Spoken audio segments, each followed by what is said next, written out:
Most people think slow living requires quitting your job, moving somewhere remote, starting over completely. They're wrong. In fact, some of the most peaceful, grounded homesteads belong to people working full-time jobs, raising kids, and still commuting 5 days a week. The secret isn't more time. It's a different relationship with the time you already have. Every year, thousands of people fall in love with the idea of a slow farm life. Buy the raised beds, order the chicken coop, and quit within 6 months. Not because the dream was wrong, because they tried to build a full homestead schedule on top of a full modern schedule, and something had to break. That's a huge mistake, and it's completely avoidable.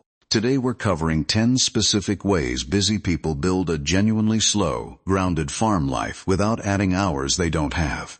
Some of these will surprise you. One near the end changes how you think about your entire evening. Whether you're on 5 acres, a quarter acre, or a backyard with a single raised bed, these apply. If you're new here, this is Glove Gardener, where we make growing your own food and slowing your own life actually realistic. Let's get into it. Way number 1. Anchor your morning to one small chore instead of a routine. Most people try to build an elaborate morning routine. Coffee, journaling, garden walk, chicken feeding, all before 7 a.m. It lasts about 4 days. Here's what almost nobody realizes. Routines fail because they require willpower every single morning. But a single anchored chore only requires a body that's already moving toward the door. Pick one task: feeding the chickens, watering one raised bed, checking on the goats. Just one. Attach it to something you already do every day, like the walk to your car or the first cup of coffee. Researchers who study habit formation call this stacking, tying a new behavior to an existing one instead of trying to build it from nothing.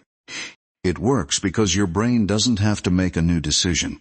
It just continues a pattern that's already running. For someone commuting an hour each way, 5 extra minutes at 6 a.m. feels impossible to add. But 5 minutes attached to something you're already doing barely registers. So tomorrow morning, don't build a routine. Pick one chore. Do it before anything else touches your phone. Bonus tip: keep the tool for that one chore, the feed scoop, the watering can, right by the door. Friction kills consistency faster than motivation ever does.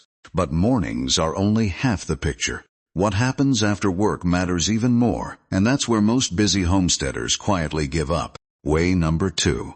Batch your farm work into one focused block a week. Here's a mistake almost every beginner makes. They try to do a little bit of everything, every single day. Weed a little, water a little, check the coop a little, plan a little. It feels productive, it isn't. Task switching, moving between different types of work repeatedly, has been shown to cost real mental energy every time you shift focus, even for small tasks. Doing 7 tiny farm tasks scattered across 7 days can drain more energy than doing all 7 in one focused Saturday morning block. That's not a theory. That's how your attention actually works. Pick one 2 to 3 hour window a week: Saturday morning, Sunday afternoon, whatever fits your life. In that window, you weed, you preserve, you repair fencing, you do the physical work that genuinely needs hands and time. The rest of the week becomes maintenance, not labor. 5 minutes of watering, a quick visual check on the animals, that's it. Restaurants call this mise en place, preparing everything at once so the actual cooking becomes simple. Farmers who batch their heavy work are doing the exact same thing with their land. So this week, instead of touching the garden every evening for 15 minutes, block one real session and leave the rest of your week almost untouched. Bonus tip: put that block on your calendar like a meeting with your boss. Unscheduled intentions get skipped. Scheduled blocks get protected. Weekly batching solves the labor problem. But there's a second problem hiding underneath it, and it's the one that quietly bankrupts most busy gardeners before July even arrives. Way number 3. Shrink your growing space on purpose. Most people think a real farm life means acres of garden beds. That's exactly backwards for anyone with limited time. A 4-foot by 4-foot raised bed, intensively planted, can produce nearly the same volume of food per square foot as a much larger, sparsely planted plot, simply because every inch is doing work instead of growing weeds between rows. Restaurants pull herbs from a windowsill box, not a field, because small and dense beats large and neglected every time. Here's where it gets interesting. A smaller space isn't a compromise, it's a strategy. Less square footage means less weeding, less watering, less walking back and forth, and far less decision fatigue about what needs attention today. For gardeners working full-time, that difference is the entire ballgame. One well-tended 4x4 bed with tomatoes, basil, and greens will outperform a neglected 15x20 plot every single time in both harvest and in how calm you feel walking past it. Start smaller than feels ambitious. You can always expand once the current space runs on autopilot. Bonus tip: choose crops that produce continuously, like cut-and-come-again lettuce or cherry tomatoes instead of one-time harvests. Continuous production means constant reward for minimal expanding effort. Smaller space solves overwhelm in the garden. But overwhelm doesn't only live in the garden. It lives in your task list, and that's where the next shift matters even more. Way number 4. Stack chores instead of scheduling them separately. Picture this. You walk to the mailbox anyway. You walk past the garden anyway. You're already outside checking on the dog anyway. Most people treat each of these as a separate errand. They aren't. Task stacking means physically combining movements you're already making with small checks you need to do. Walk to the mailbox, glance at the raised bed, pull one weed you notice, keep walking. Let the dog out, scan the coop door, top off the water dish, done. None of these add a new trip. They ride inside a trip you were already taking. That's exactly why farmers who've worked land for decades rarely look busy, even though their properties run smoothly. They're not doing more tasks. They're doing the same number of tasks, with zero wasted movement between them. For gardeners with limited space, this is even easier, because everything is close enough to check in a single loop around the yard. Tonight, notice the paths you already walk. The trash can, the car, the mailbox. Attach one glance, one small action, to each of them. Bonus tip: keep a small pair of snips or gloves in your jacket pocket by the door, so stacked chores never require a special trip back inside for tools. Stacked chores save minutes. But minutes aren't the real currency of slow living. Attention is, and the next shift changes where your attention actually goes. Way number 5. Automate the tasks that don't need your hands. Here's the part almost everyone gets wrong. They think automation is expensive or complicated. Usually it's neither.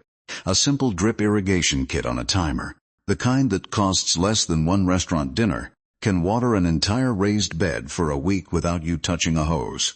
A gravity-fed waterer for chickens can hold 3 to 5 days of water in a single fill. A self-closing coop door on a timer means you're never racing sunset to protect your flock from predators. None of these replace the relationship with your animals or your plants. They replace the repetitive, mechanical parts that don't require presence at all. That's the real distinction. Presence versus mechanics. Watching your tomatoes ripen is presence. Standing there holding a hose for 20 minutes is mechanics. Automate the mechanics. Protect the presence. This week, pick your single most repetitive task. Watering, opening the coop, refilling water, and find the version of it that runs without you. Bonus tip: start with the cheapest possible version. A simple mechanical timer over a smart app-controlled one. Fewer batteries, fewer apps, fewer things that break at the worst moment. Automation buys back your time. But time only becomes slow living if you also right-size what you're caring for. And that's a mistake almost every beginner makes with animals specifically. Way number 6. Keep fewer animals better cared for. Most new homesteaders start with the number of animals they dream about, not the number their actual schedule supports. 3 chickens become 12. 2 goats become a small herd. Within a year, chores that were supposed to feel peaceful start feeling like a second job. Don't spray your enthusiasm across every animal you can fit. Fewer animals, deeply well cared for, create more calm than a large flock managed at the edge of your capacity. A flock of 4 hens can produce enough eggs for a family of 4 with room to share, and takes roughly the same daily minutes as caring for a single houseplant. That's a real comparison worth sitting with. People pull back on ambition and call it a compromise. Experienced homesteaders call it sustainable design. The goal was never the largest flock. It was the calmest one. Before adding another animal this year, ask one honest question. Does my current schedule already feel calm with what I have? If the answer is no, the fix isn't more animals, it's fewer, better-tended ones. Bonus tip: Track your actual daily minutes spent on animal care for 1 week before adding anything new. Most people are surprised by how close they already are to their real limit. Right-sizing your animals protects your calm. But calm inside the fence line means nothing if the moment you walk indoors, the farm disappears from your mind entirely. The next shift fixes exactly that. Way number 7. Build one slow evening ritual with zero productivity attached. This is where most farm life content gets it backwards. They tell you to add another task, a journal, a planning session, a to-do list for tomorrow's garden. Do the opposite. Pick one evening ritual that produces absolutely nothing. Sitting on the porch with tea, watching the chickens settle for the night. 10 minutes with no phone, watching the light change. Almost nobody connects these two things. But researchers who study attention restoration have found that unstructured time in natural settings measurably reduces mental fatigue in ways that structured, goal-directed activities don't. In plain language, staring at your garden accomplishing nothing is doing something your brain badly needs. This is the difference between homesteading as a task list and homesteading as a life. The task list version burns people out in a season. The life version is the entire reason people wanted a slower pace to begin with. Pick a 5 to 10 minute window this evening. No task, no goal, just presence with the space you've built. Bonus tip, leave your phone inside on purpose. Even a silenced phone in your pocket has been shown to pull attention simply by being present. A slow evening protects your mind, but slow living rarely survives alone. And the next shift is the one people resist the most, until they try it. Way number 8. Bring your family into small, specific tasks, not vague help. Most people ask for help the wrong way. Can you help in the garden this weekend is too vague for anyone to act on, including kids. Specificity is what actually works. You water these 3 pots every morning before school is a task a child can own completely. You collect eggs after dinner is something a partner can take without negotiation every single day. That's exactly why family homesteads with clearly divided, small tasks run smoother than ones where everyone vaguely pitches in when they remember. Vague responsibility gets forgotten. Specific small named responsibility gets done. This also solves the loneliness that quietly kills a lot of slow-living dreams. A garden one person maintains alone feels like a chore. A garden 4 people each own a piece of feels like a shared life. Tonight, assign one small specific 5-minute task to one other person in your household, not a project. A task. Bonus tip. Make the task visible, not just spoken. A small chalkboard by the door or a shared note listing exactly who does what removes the need for daily reminders entirely. Shared tasks lighten your load. But there's one mistake bigger than all of these combined. And it's the reason so many people abandon the slow farm life before year 1 ends. Way number 9. Stop trying to do it perfectly and start doing it consistently. Here's the biggest mistake, and it isn't about time management at all. It's about the belief that a real farm life looks like the photos. Straight rows, a spotless coop, a pantry lined with matching jars. That version doesn't exist for busy people, and chasing it is exactly what causes burnout.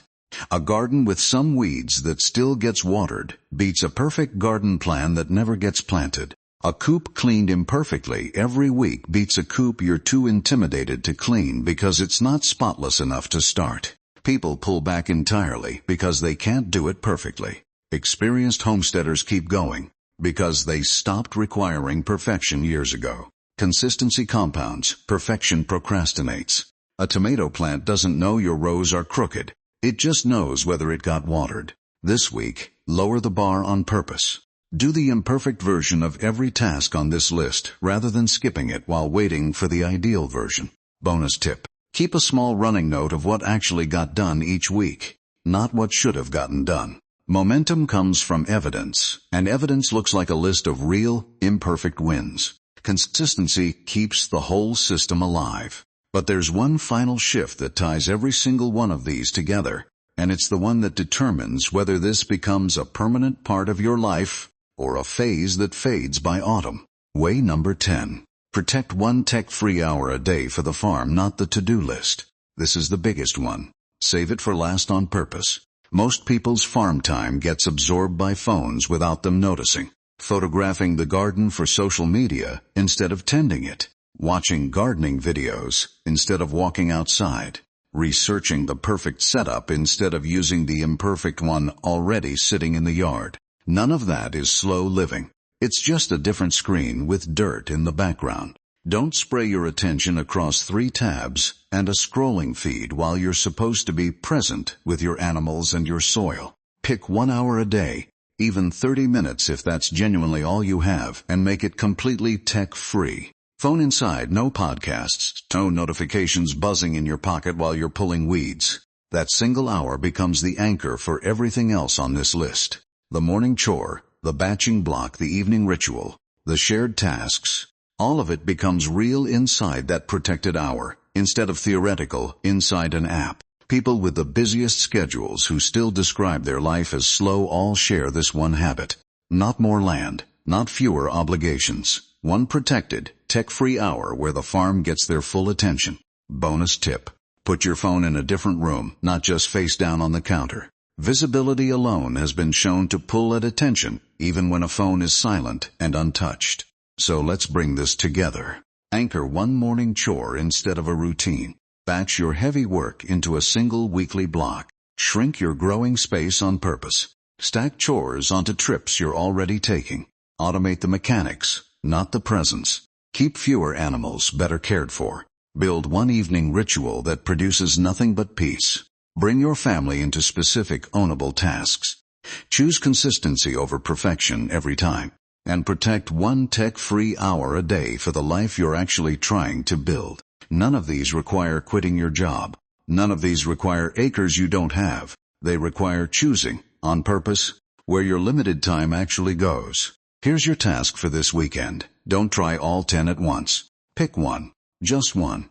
Build it into your week starting Saturday morning, and let it run for 7 days before adding a second. That's how a slow farm life actually gets built by busy people. Not all at once, one protected habit at a time. Which one are you starting with? Tell me in the comments below. And if this gave you a realistic path toward the slower life you've been wanting, subscribe to Glove Gardener. We're covering exactly this kind of practical, no-nonsense homesteading every week.